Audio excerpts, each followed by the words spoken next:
নমস্কার বন্ধুরা, আরও একটা নতুন রেসিপির ভিডিওতে আপনাদের সবাইকে স্বাগত। আজকে বানাবো ভেজ মোমো। শীতকালে বেশ অনেক রকমের সবজি পাওয়া যায়, আর এই শীতের সন্ধ্যায় গরম গরম স্টিমড মোমো খেতে কে না চায়। বাচ্চাদের তো ভীষণ ফেভারিট, আর বড়দেরও কিন্তু বেশ ভালো লাগে। আর আমার এই চ্যানেলে বেশ অনেক রকমের চিকেন মোমো তৈরি রেসিপি আছে। আপনারা দেখতে চাইলে আমি আই বাটনে লিংক দিয়ে দেবো, ক্লিক করে দেখে নেবেন। আর আজকে আমি ভেজ মোমো বানাচ্ছি একটুখানি স্বাদ পরিবর্তনের জন্য। তো আসুন দেখে নিই রেসিপিটা। প্রথমে আমি দুটো পেঁয়াজ আর চারটে লঙ্কা একটা চপারে দিয়ে চপ করে নিয়েছি। যতটা সম্ভব মিহি করে কাটতে হবে, আর ঝালের পরিমাণটা আপনারা যেরকম লঙ্কা খান সেই অনুযায়ী দেবেন। আর এখন আমি নিয়ে নিচ্ছি একটা বেশ বড় সাইজের গাজর। গাজর এখনও সিজনের গাজরটা আসেনি, এই অরেঞ্জ কালারের গাজরটা বেশ শক্ত, সেজন্য একটু ছোট ছোট করে কুচি করে নিয়ে চপারে দিয়ে দিচ্ছি। এটাকেও খুব মিহি করে কুচি করে নেওয়ার জন্য।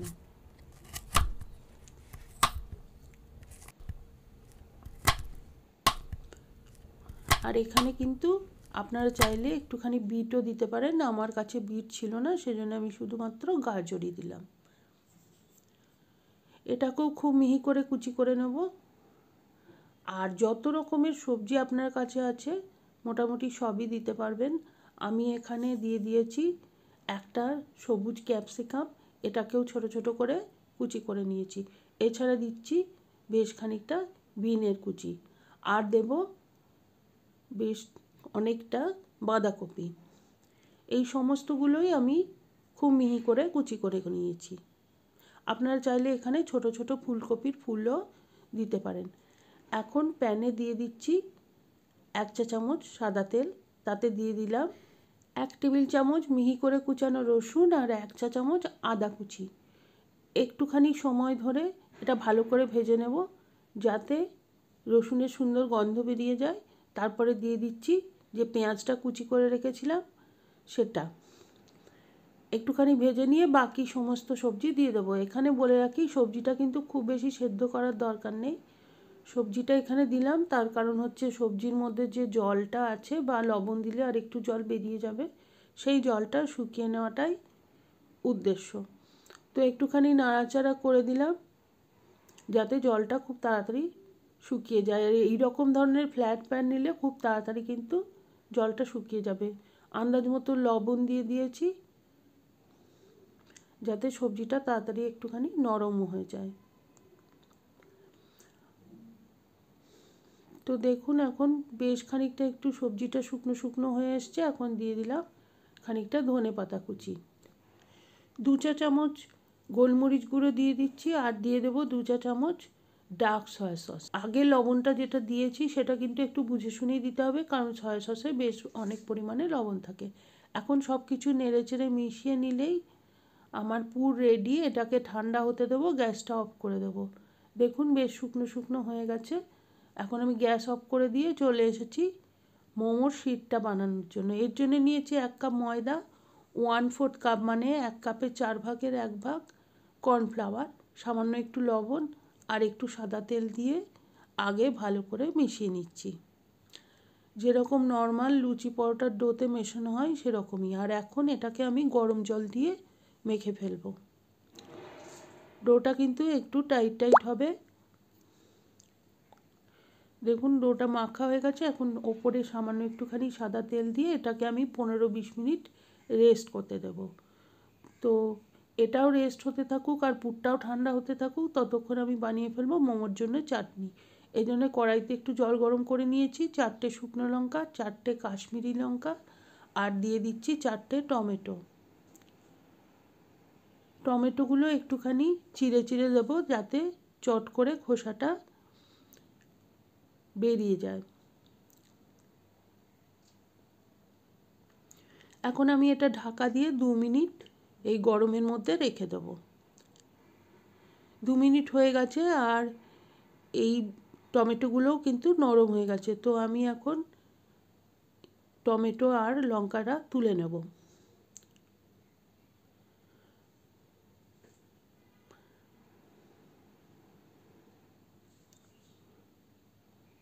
এগুলো একটা ব্লেন্ডার জারের মধ্যে নিয়ে নিচ্ছি। আর টমেটোর খোসাগুলো কিন্তু খুব সহজেই ছেড়ে যাবে। খোসাগুলো থাকলে চাটনির মধ্যে মুখে ভালো লাগবে না, সেই জন্য খোসা ছাড়িয়ে দিচ্ছি। আর মুখের যে বোটার অংশটা আছে সেটাকেও কিন্তু বাদ দিয়ে দেবো।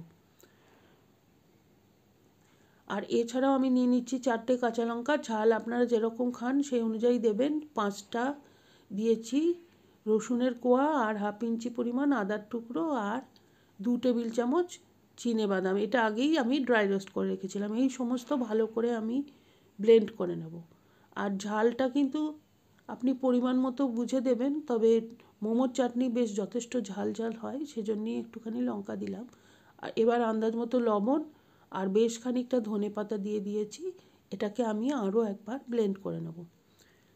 তো আমার চাটনি তো তৈরি হয়ে গেছে। এই চাটনিটা আপনি যদি সঙ্গে সঙ্গে খেতে চান তাহলে আর কিছু করতেই হবে না। আর যদি বেশ কয়েকদিন রেখে খেতে চান, মানে মোমোর চাটনি একটু বেশি করে বানানো হলে বেশ 5-7 দিন যদি রেখে দিতে চান ফ্রিজের মধ্যে, তাহলে এইভাবে কড়াইতে একটু সাদা তেল গরম করে চাটনিটা দিয়ে দেবেন আর একটুখানি সময় কুক করে নেবেন। তাতে চাটনিটা প্রায় 7 দিন পর্যন্ত এয়ারটাইট কন্টেনারে ভরে ফ্রিজে রেখে দেওয়া যায়, আর প্রয়োজন মতো বের করে খাওয়া যায়। তো আপনি দেখতেই পাচ্ছেন যে তেলের মধ্যে দিয়ে চাটনিটাকে আমি একটুখানি কুক করে নিচ্ছি। আর তারপরে এর মধ্যে দিয়ে দেবো একটুখানি ডার্ক সয়া সস। 2 চা চামচ মতো ডার্ক সয়া সস দিয়ে দেবো।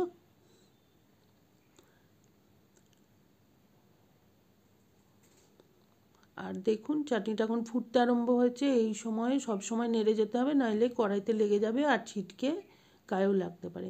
গ্যাসটা অফ করে দিয়ে দিচ্ছি 2 চা চামচ লেবুর রস, বা আপনারা চাইলে এখানে ভিনিগারও দিতে পারেন।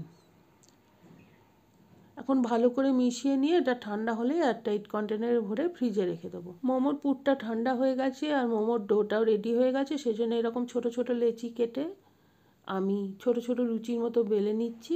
আর তার মধ্যে পুর ভরে আপনার পছন্দ মতো যে কোনো রকমভাবেই মোমোগুলো তৈরি করে নিতে পারেন। আমি এখানে সবচেয়ে সহজ মোমোর ডিজাইনগুলো দেখাচ্ছি।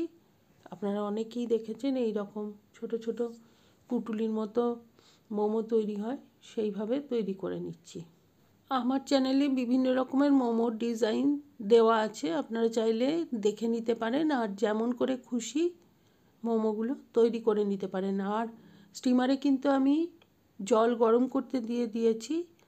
আর আমার স্টিমারটা যেহেতু ছোট, এক একটা ব্যাচে মোটামুটি 6-7টা করে এই সাইজের মোমো তৈরি হয়, সেজন্য আমি এখানে কয়েকটা মোমো তৈরি করে নিয়েছি। আর এখন চলে এসেছি স্টিমারের কাছে। স্টিমারের যে জালি পোর্শনে একটুখানি অয়েল ব্রাশ করে দিলাম, আর এখন মোমোগুলোকে সাজিয়ে দেব।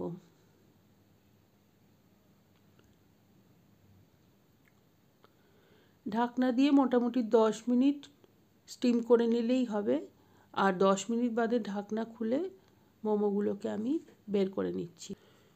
আর এক ব্যাচ মোমো আমি স্টিম হতে দেব, আর এই মোমোগুলো চাটনির সাথে সার্ভ করে দিচ্ছি। আপনারা চাইলে মেয়োনিজের সাথেও সার্ভ করতে পারেন।